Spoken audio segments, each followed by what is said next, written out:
27장이네요. 27장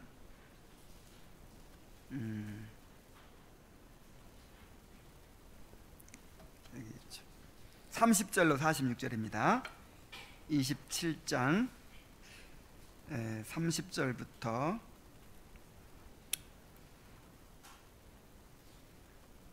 보겠습니다. 이삭이 야곱에게 축복하기를 마침에 야곱이 그의 아버지 이삭 앞에서 나가자 곧 그의 형 에서가 사냥하여 돌아온지라. 그가 별미를 만들어 아버지에게로 가지고 가서 이르되 아버지여 일어나서 아들이 사냥한 고기를 잡수시고 마음껏 내게 축복하소서. 그의 아버지 이삭이 그에게 이르되 너는 누구냐?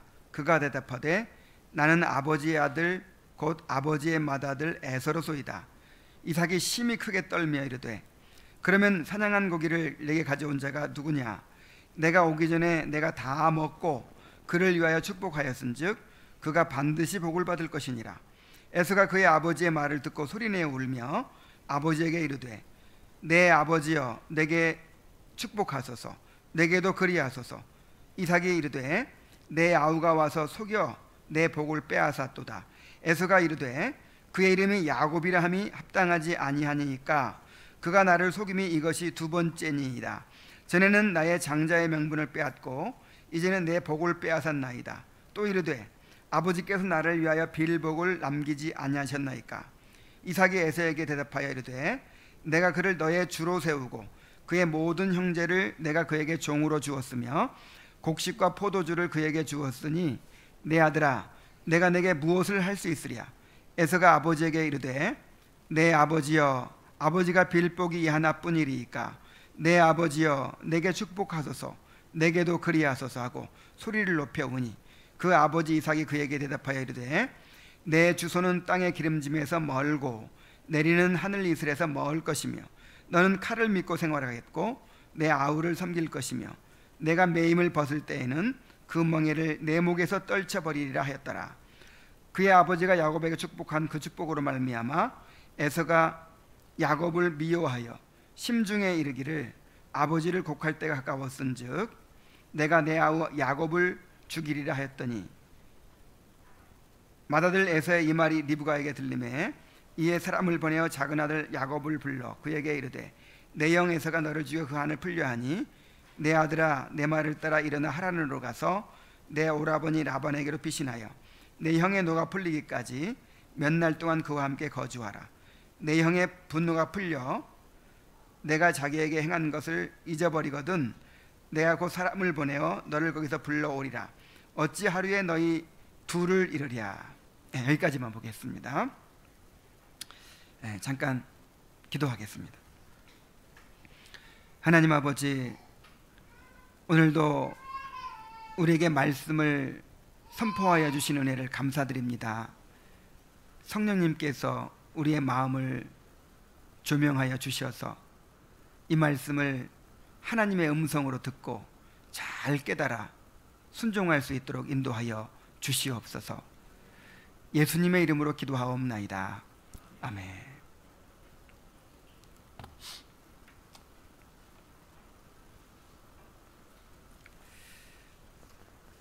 족장들의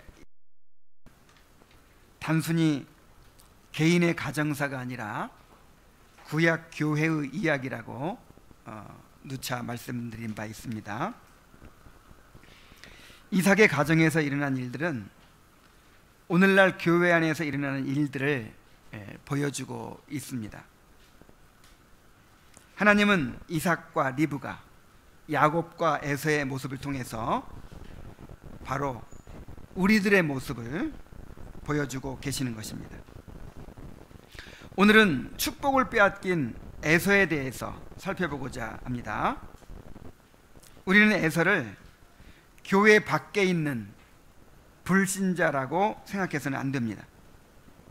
그는 할례를 받은 언약의 자손이었고 하나님을 아는 사람이었습니다. 히브리서 기자는 오늘날 교회 안에도 얼마든지 에서와 같은 사람들이 있을 수 있다는 것을 우리에게 경고하고 있습니다.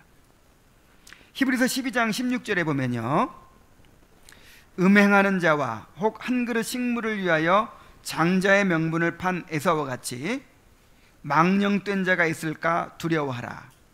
너희의 아는 바와 같이 저가 그 후에 축복을 기업으로 받으려고 눈물을 흘리며 구하되 버림바가 되어 회개할 기회를 얻지 못하였느니라.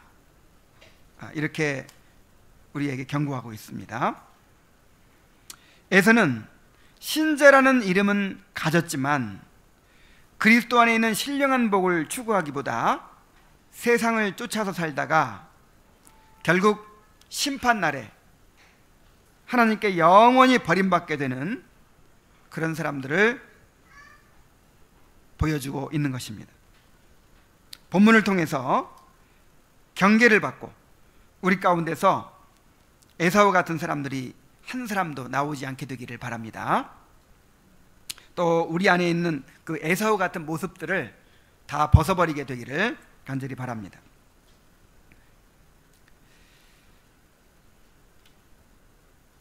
자, 먼저 하나님의 작정이 이루어졌다는 사실을 우리가 보게 됩니다. 이삭은 에서를 축복하려고 했지만 결국 하나님이 작정하신 대로 야곱이 축복을 받고 언약을 상속하게 되었습니다. 30절부터 33절까지 다시 한번 읽어보겠습니다. 이삭이 야곱에게 축복하기를 마침에 야곱이 그의 아버지 이삭 앞에서 나가자 곧 그의 형 에서가 사냥하여 돌아온지라 그가 별미를 만들어 아버지에게로 가지고 가서 이르되 아버지여 일어나서 아들이 사냥한 고기를 잡수시고 마음껏 내게 축복하소서. 그의 아버지 이삭이 그에게 이르되 너는 누구냐? 그가 대답하되 나는 아버지의 아들 곧 아버지의 맏아들 에서로소이다. 이삭이 심히 크게 떨며 이르되 그러면 사냥한 고기를 내게 가져온 자가 누구냐? 내가 오기 전에 내가 다 먹고 그를 위하여 축복하였은즉 그가 반드시 복을 받을 것이니라. 자, 야곱이 축복을 받고 나가자마자 에서가 돌아왔습니다. 정말 아슬아슬했습니다. 조금만 늦었어도 에서와 마주칠 뻔했어요. 그러니까 이삭이 야곱을 축복하고 있는 그 시간에 에서는 뭐 하고 있었어요? 요리를 만들고 있었어요. 에서는 아버지가 즐기는 별미를 들고 들어와서 당당하게 외칩니다. 아버지여 일어나서 아들이 사냥한 고기를 잡수시고 마음껏 축복하소서. 이삭이 깜짝 놀랐어요. 누구냐? 내가 누구냐? 아버지의 맏아들 에서로소이다. 그 순간 이삭은 크게 떨었다고 했습니다. 이 크게 떨었다는 말은 갑자기 주체할 수 없는 두려움이 사로잡아서 이 전율을 했다는 것입니다.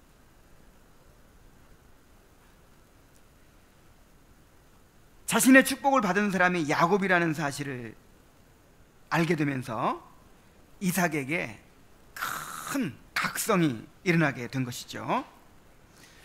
그는 하나님이 야곱을 택하셨다는 것을 알았지만 인간적인 생각으로 애써 무시해 왔습니다. 그리고 끝내 자기 고집대로 에서에게 축복을 하려고 했습니다. 어차피 자신이 축복을 하고 나면 그대로 다 무마가 될 줄 알았습니다. 자, 우리에게 이러한 태도가 있죠. 이게 하나님의 뜻이 아닌 걸 알아요. 이렇게 하면 안 되는 걸 알지만 그냥 하나님의 은혜를 빙자해서 그냥 합니다. 그러면 다 또 하나님이 무마시켜 주시고 또 해결해 주시고 또 나를 버리지 않으시고 그럴 걸 알기 때문에 이제 그렇게 하는 것이죠. 자, 그런데 끝내 하나님이 작정하신 대로 이루어졌다는 사실을 깨닫게 되자 이삭이 하나님이 두려워진 거예요. 큰 두려움에 사로잡히게 되었던 것입니다.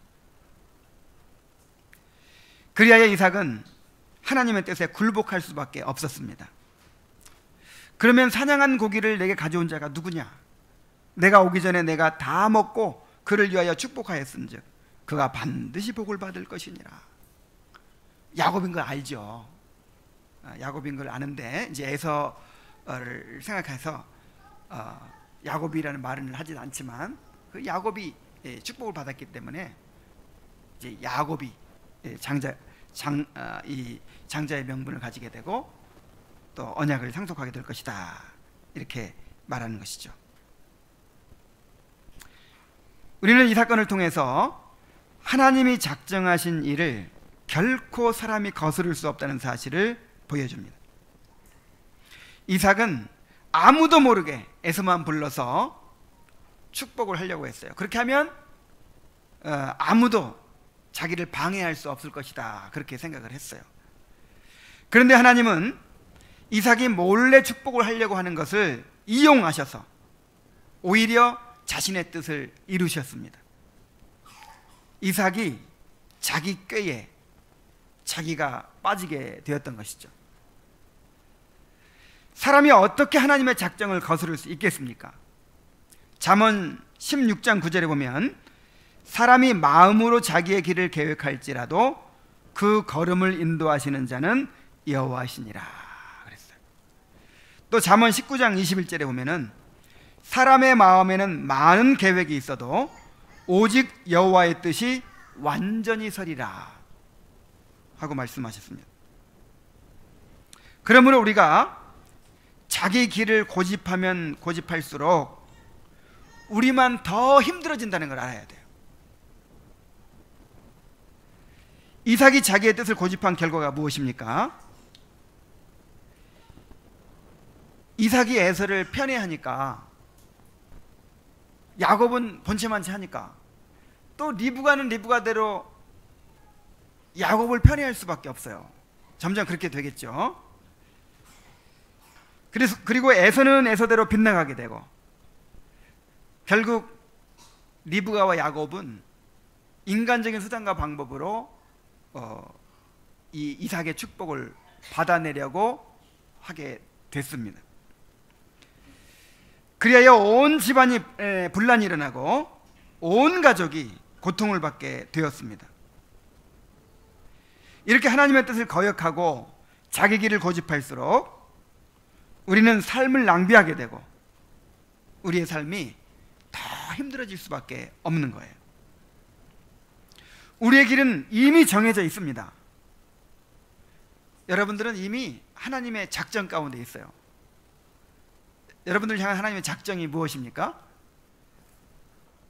하나님은 우리를 그리스도의 형상으로 빚으셔서 영원한 하늘의 기업을 상속받게 하고자 작정하셨습니다. 우리를 향한 하나님의 작정은 반드시 이루어질 것입니다. 우리는 결국 죄에서 벗어나서 온전히 거룩함을 입게 될 것입니다. 우리는 결국 하나님을 알게 되고 그리스도의 형상을 담게 될 것입니다. 우리는 결국 영원토록 하나님의 영광을 즐거워하며 그렇게 살게 될 것입니다. 하나님이 우리의 길을 그렇게 정하셨다면 돌고 돌아서라도 결국 그 길로 갈 수밖에 없어요. 자, 그러면 어떻게 가는 것이 가장 지혜로울까요? 그냥 버티고 고집 피우고 내 뜻을 자꾸만 주장하고, 자, 그렇게 하면 어떻게 되겠어요? 하나님이 자신의 작정하신 뜻을 포기하시겠습니까? 하나님은 자비하시기 때문에 그냥 오래 참아 주실 거예요. 우리가 자기 뜻을 고집하고 또 우리 마음대로 가려고 하는 것을 때때로 허용해 주십니다. 이게 하나님의 자비죠. 그런데 결국 어떻게 하십니까? 그대로 내버려 두질 않아요. 우리를 나중에 안 되면 우리를 거꾸로 때려서라도 어떻게 해서든지 결국은 하나님께서 목적하신 방향으로 우리를 이끌어 가시는 것입니다. 그러므로 어차피 버려야 할 죄라면 빨리 버리는 게 좋아요. 그냥 시간 낭비하고 인생 낭비하고 온갖 고생은 고생대로 다 하고 얻어맞고 그리고 나서 버리지 말고 어차피 버려야 될 죄라면 빨리 버리는 게 좋습니다. 어차피 버려야 할 것이라면 이 세상에 대한 사랑을 빨리 버릴수록 좋아요. 그게 우리에게 유익이에요. 어차피 순종해야 될 명령이라면 빨리 순종해야 됩니다. 우리가 거역하면 거역할수록 우리만 더 힘들어져요. 주님은 바울이 회개하기 전에 회개할 때 이런 말씀하셨어요. 가시채를 뒷발질하기가 내게 고생이니라. 가시채가 뭐예요? 이 소로 쟁기질을 할 때 소가 고집을 피울 때 앞으로 가라고 하는데 이제 안 가겠다고 막 그러면 어떻게 해요? 이제 이 가시채로 이 가시라든지 이 날카로운 막 목 같은 것이 있는 그런 이제 가시채로 엉덩이를 사정없이 때립니다. 그럼 막 박혀가지고 아프겠죠. 그럼 이제 얻어맞고 가는 거예요.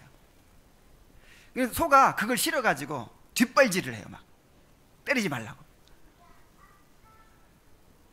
근데 뒷발질을 하면서 고집 피우면 피울수록 어떻게 해요? 주인은 더 아프게 때리겠죠. 막. 그러니까 가시채를 뒷발질하기가 내게 고생이니라. 여러분, 가시채 뒷발질하지 마세요. 그냥 싹 들면 빨리 가세요. 앞으로.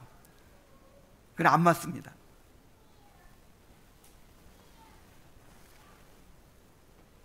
어서 빨리 우리 자신을 포기하고 하나님의 뜻에 겸손히 굴복하는 그런 사람이 되어야 합니다.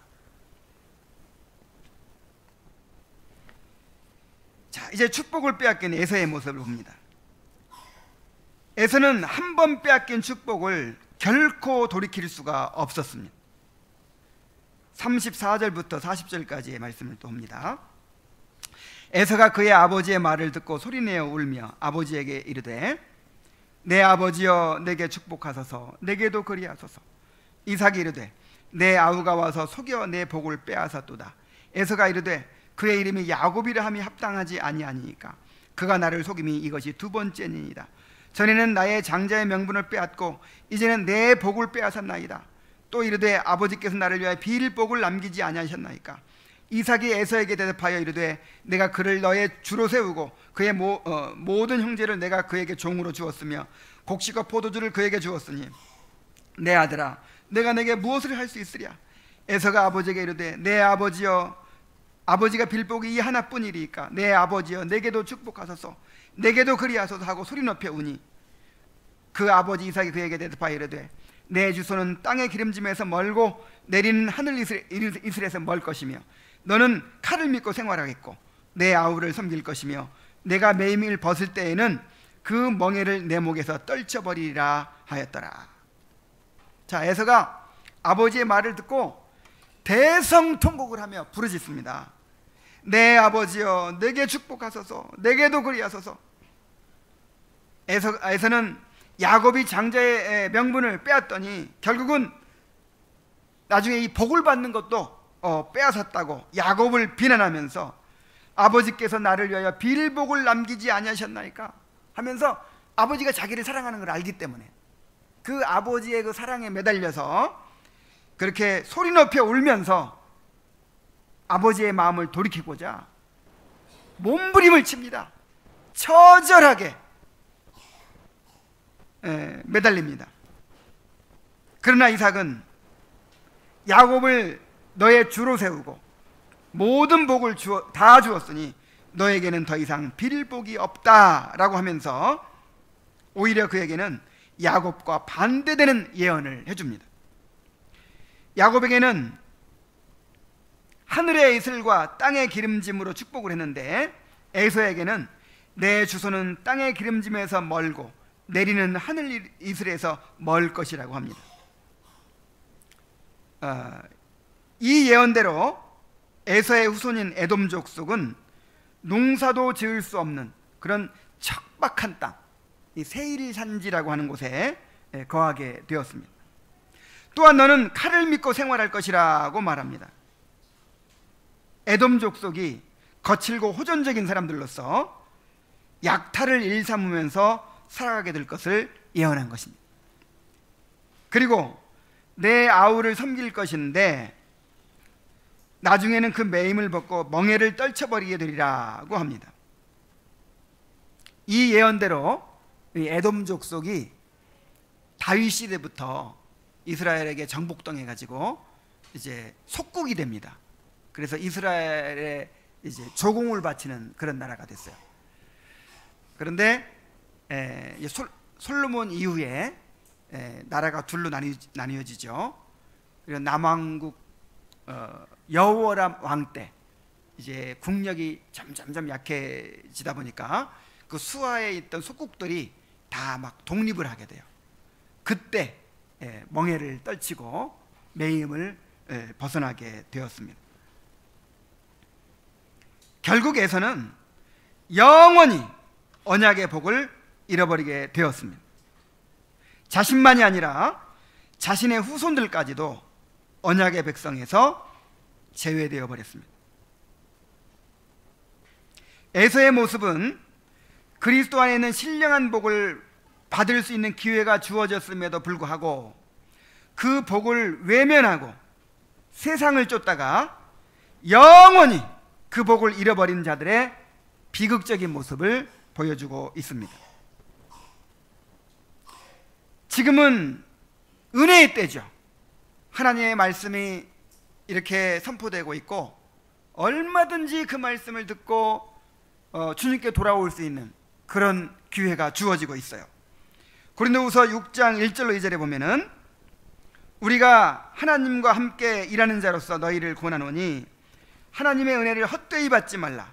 이르시되 내가 은혜 베풀 때에 너에게 듣고 구원의 날에 너를 도왔다 하였으니 보라 지금은 은혜 받을 만한 때요 보라 지금은 구원의 날이로다 그랬어요. 지금이 무슨 때라고요? 은혜 받을 만한 때요 지금은 구원의 날이로다. 지금 기회가 주어지고 있다는 뜻입니다. 우리에게는 지금 얼마든지 구원의 복음을 듣고 믿을 수 있는 기회가 주어지고 있습니다. 이렇게 구원의 복음을 마음대로 들을 수 있다는 것, 또한 얼마든지 믿고 따를 수 있는 기회가 주어졌다는 것이 얼마나 큰 은혜인지를 알아야 합니다. 이런 기회가 아무에게나 또는 아무 때나 주어지는 것이 아니에요. 이 은혜의 문이 언제 닫히게 될지 모릅니다. 우리의 생명이 언제 끝나게 될지 알 수 없어요. 우리에게 내일이 있다고 누가 보장합니까? 우리에게 언제까지 이렇게 말씀을 들을 수 있는 기회가 주어질지 알 수 없어요. 계속해서 마음을 닫고 있다가 마음이 굳어져서 더 이상 돌이킬 수 없게 될 수도 있습니다. 그러므로 아직 기회가 있을 때 그 기회를 붙잡아야 합니다. 어서 빨리 마음을 돌이켜서 예수님을 주님으로 영접해야만 합니다. 하나님을 알아가는 일도 항상 기회가 있는 것이 아니에요. 예배와 모임에 참석하는 것, 말씀을 듣는 것, 성경을 읽고 경건서적을 읽는 것, 성도들과 함께 은혜를 나눌 수 있는 것도 항상 기회가 있는 것이 아닙니다.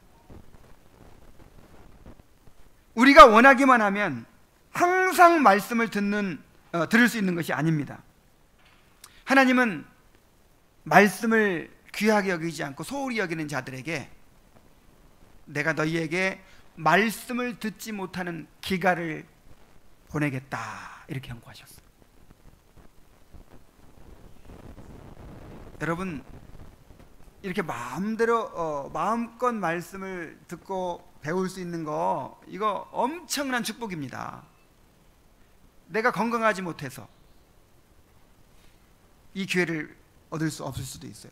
아니면 갑자기 내 교회를 잃어버려서 교회가 뭐 깨어지든지 아니면 뭐 목사가 뭐 어떻게 되든지 뭐 하여간 어떤 식으로라도 그 말씀을 들을 기회를 얻지 못할 수가 있는 거예요.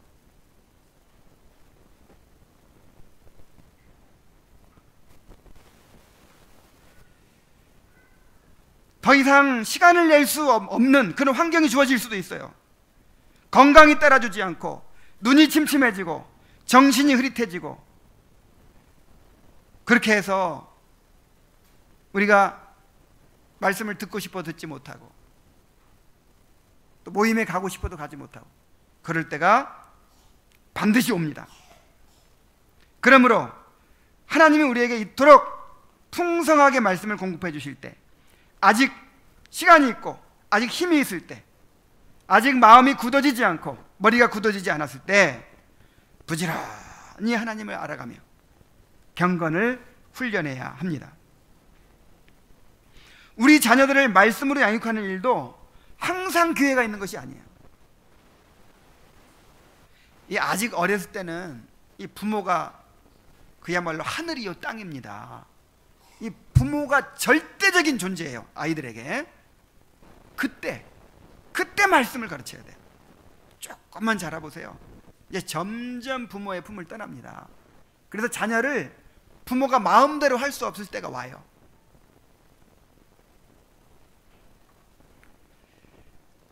그러므로 아직 우리의 자녀들이 우리의 품에 있을 때, 부모의 영향이 크게 작용하고 있을 때 부지런히 자녀들에게 가르쳐야 합니다.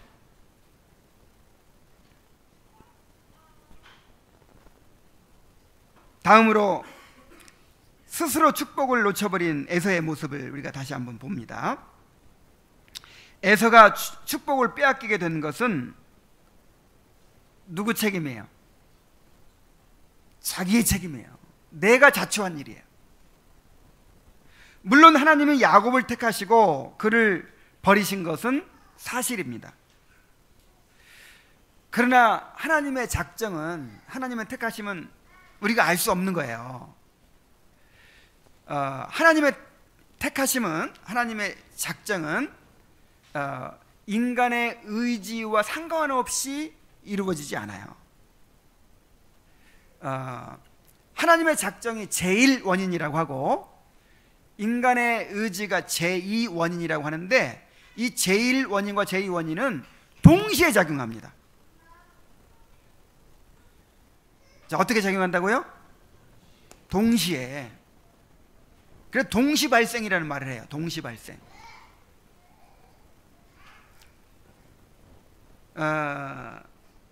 다시 말하면 하나님이 에서를 버리기로 작정하신 것은 에서가 자신의 의지로 자신의 길을 가도록 버려두기로 작정하신 거예요. 그러니까 에서는 막 믿고 싶고 하나님을 따르고 싶었는데, 너는 택하지 않았으니까 너는 안 돼 하면서 거절한 게 아니고, 에서가 믿지 않고 자기 의지로 믿지 않고 또 영적인 복을 갈망하지 않고 세상 길로 향하니까 하나님께서 그냥 그대로 두시기로 작정하신 거예요. 그러니까 누구 책임이에요? 에서가 선택한 거예요. 에서가.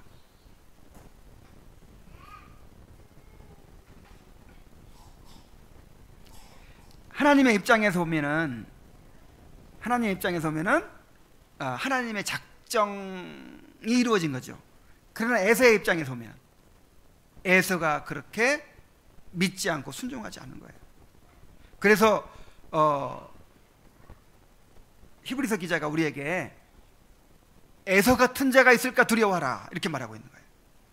에서같이 되지 말라고 말하고 있는 거예요. 실제로 에서는 야곱처럼 언약의 복을 사모하지 않았습니다. 팥죽 한 그릇에 장자의 명분을 팔아버릴 정도로 언약의 복을 가볍게 여겼어요. 그는 분명히 장자의 명분을 야곱에게 양도했습니다. 하나님의 이름으로 맹세까지 했습니다.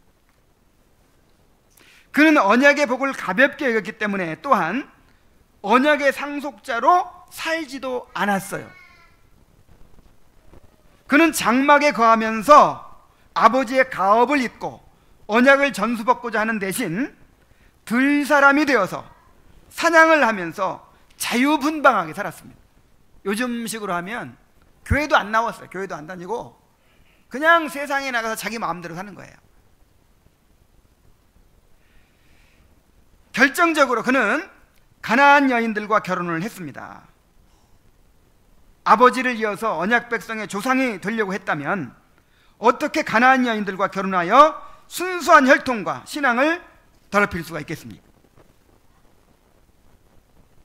이것은 그에게 언약에 대한 믿음이 없었다는 것을 보여주는 거예요. 믿음은 바라는 것들의 실상이요 보이지 않는 것들의 증거라고 했습니다. 또한 믿음이 없이는 기쁘시게 못하나니 하나님께 나아가는 자는 반드시 그가 계신 것과 또한 그가 자기를 찾는 자들에게 상 주시는 이심을 믿어야 할지니라 그랬어요. 히브리서 기자는 이렇게 이야기한 다음에 이제 그 족장들의 어떻게 보이지 않는 것을 그렇게 사모했고 또 하나님께서 약속하신 것을 간절히 바라고 그렇게 추구했는가를 이제 히브리서 11장에서 쭉 보여주죠. 아브라함이 그렇게 살았고 또 이삭이 그렇게 살았고 야곱이 그렇게 살았고 모세가 그렇게 살았고 계속 그렇게 이야기해주고 있잖아요. 야곱은 언약에 대한 믿음이 있었기 때문에 하나님이 이루실 일을 바라보고 사모하고 그것을 얻고자 갈망했습니다. 그러나 에서에게는 이러한 믿음이 없었기 때문에 하나님의 약속을 바라보지도 않고 사모하지도 않고 그렇게 살지도 않았던 것입니다. 그런데 자기가 그렇게 살아놓고 그런 세상 길로 그렇게 걸어가는 사람이 어떻게 하나님의 언약의 상속자로 이제 인정받겠다고 그렇게 할 수 있습니까? 그런데도 에서는 이제 와서 이삭의 축복을 자기 것으로 주장하고 있어요. 이삭이 자기에게 축복을 하겠다고 하자 당연하게 그 축복을 받으려고 했습니다. 양심이 있으면 이렇게 하면 돼야 한대요. 아버지, 사실은요 야곱에게 내가 팔았거든요.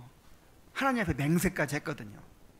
그리고 제가 그동안에 장자의 명분을 별로 관심도 없이 살았어요. 나는 그리고 이방 가나안 여인과 결혼을 하고 한 것 때문에 부모의 님의 기대를 너무 저버렸고 나는 자격이 없습니다. 이렇게 해야죠. 다만 나는 이제 이 족장의 대를 이을 자격은 없지만 그러나 내가 이 교회의 일원이 되게 교회의 일원이 되기를 원합니다. 이렇게 했어야죠.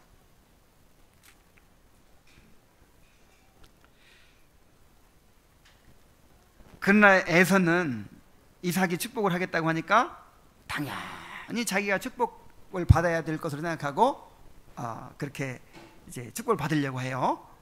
그리고 야곱이 대신 축복을 받게 되니까 내 것인데 빼앗겼다고, 자기 것도 아니면서 내 것인데 빼앗겼다고 억울해하고 울고불고 난리를 치고 있는 거예요.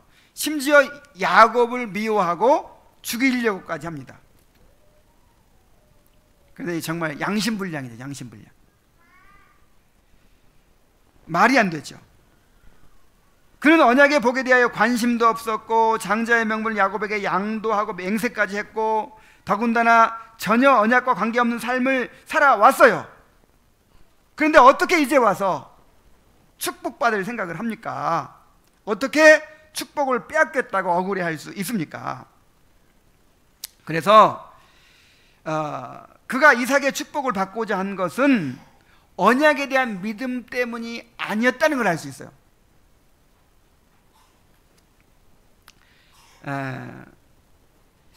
그러니까 야곱의 갈망과 다른 것입니다. 야곱은 뭘 원한 거예요? 그 축복 담겨 있는 그 아브라함에게 주신 그 언약의 복, 그리스도 안에서 하늘에 속한 모든 신령한 복을 바라본 거예요.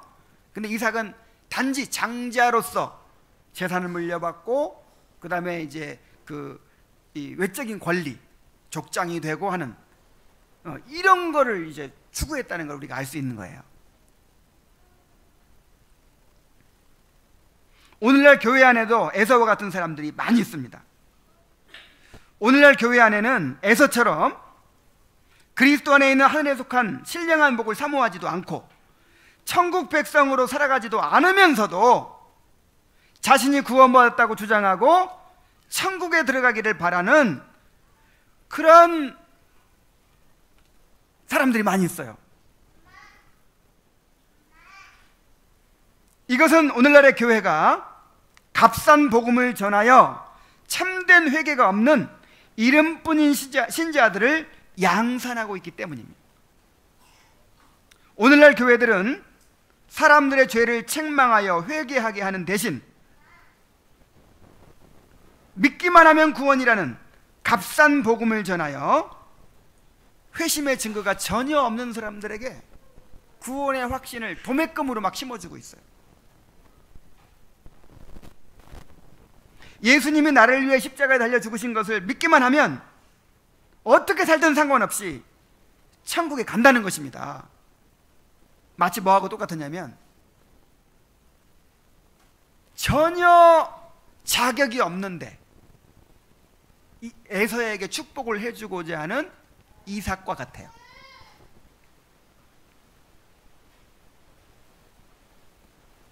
언약의 복을 사모하지도 않고 언약의 상속자로 살고자 하지도 않는 그런 에서에게 축복을 하고 언약의 상속자로 인정해 주려고 하는 이 이삭과 똑같다 이 말이에요.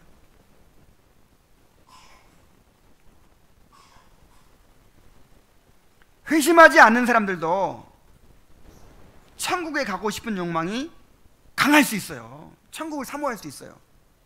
그러나 존 오웬이라든지 조나단 에드워즈 같은 사람들이 지적하듯이 이 회심하지 않은 사람들도 이 천국을 막 사모하고 갈망할 수 있는데 그 천국에 대한 관념이 다르다는 거예요. 세상적이라는 거예요. 자, 회심하지 않은 사람들은 천국을 왜 사모합니까? 지옥을 면해야 되잖아요. 지옥 가서 영원 형벌받는다고 하니까 너무 두려운 거예요. 그리고 천국 가면은 그냥 영화를 누리고 행복하게 만족을 누리며 살 수 있다고 하니까 이 땅에서 살 때도 참 행복하게 살아야 되겠지만 죽어서도 좋은 데 가야지. 지옥을 면하고자 하는 그 두려움, 그리고 좋은 데 가서 살고자 하는, 그러니까 이 땅에서 행복을 추구하던 그 연장이죠. 다시 말하면 여러분, 천국의 본질이 뭐라고 그랬어요? 천국은 하나님의 나라입니다. 그죠? 하나님의 나라. 그러니까 우리가 거듭난 사람들이 천국을 사모하는 이유는요, 하나님을 사랑하기 때문이에요. 하나님과 함께 있고 싶은 거예요. 또 이 죄로 인한 괴로움 때문이에요. 오라 나는 곤고한 사람이로다, 이 사망의 몸에서 누가 나를 건져내랴, 이러한 죄에 대한 애통함이 있거든요. 어서 빨리 죄를 벗어버리고 이 거룩함을 입고 싶어요.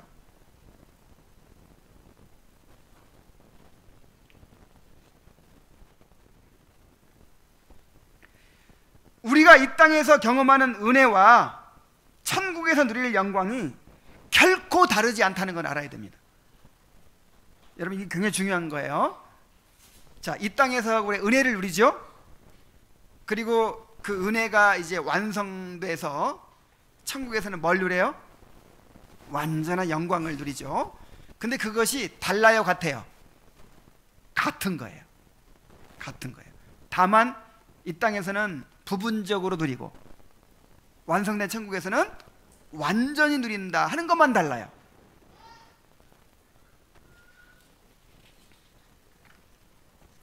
이 땅에서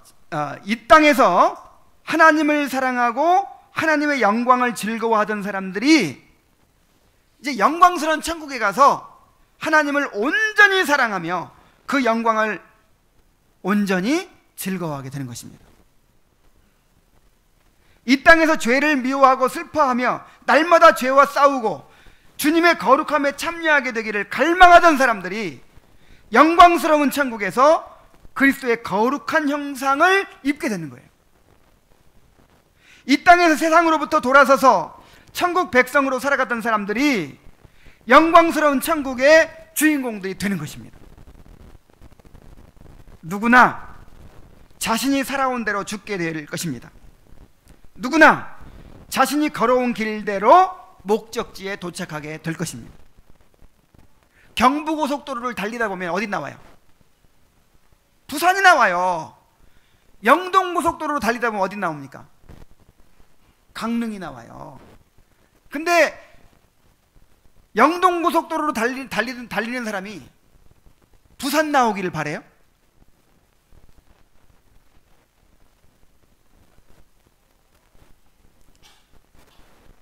이 땅에서부터 하나님의 통치를 받으면서 천국 백성으로 살면서 그렇게 천국을 향해 순례의 길을 가던 사람이 결국 어디 가요? 천국에 가는 거예요. 이 세상의 길로 가던 사람은 결국 이 세상과 함께 지옥으로 가는 것입니다. 아무리 믿음이 있노라 하고 구원받았다고 주장을 해도 에서처럼 세상에 대한 사랑을 버리지 못한 사람들, 신령한 복을 사모하지 않고 언약의 상속자로 살아가지 않는 사람들은 심판날에 크게 부끄러움을 당하고 지옥에 던져지게 될 것입니다.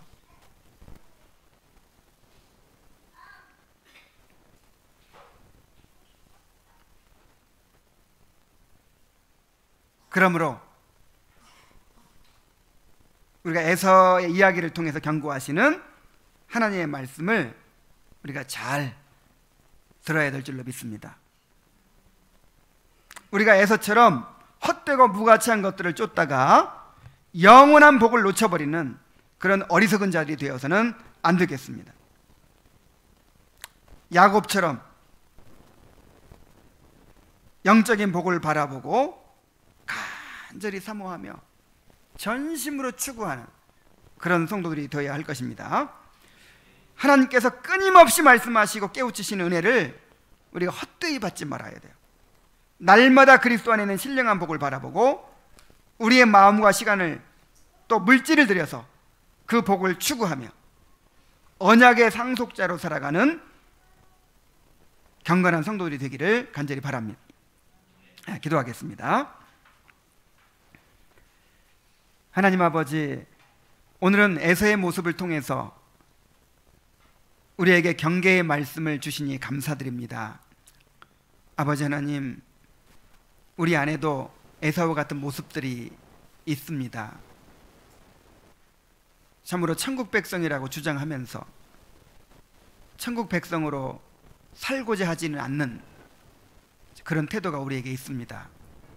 아버지 하나님, 참으로 이러한 모습들을 철저히 내어버리게 하시고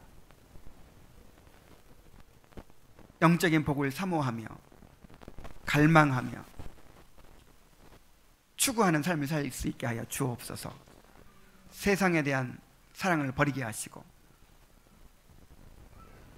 저 천국을 향하여 순례의 길을 가는 우리들이 될 수 있도록 인도하여 주옵소서. 예수님의 이름으로 기도하옵나이다. 아멘.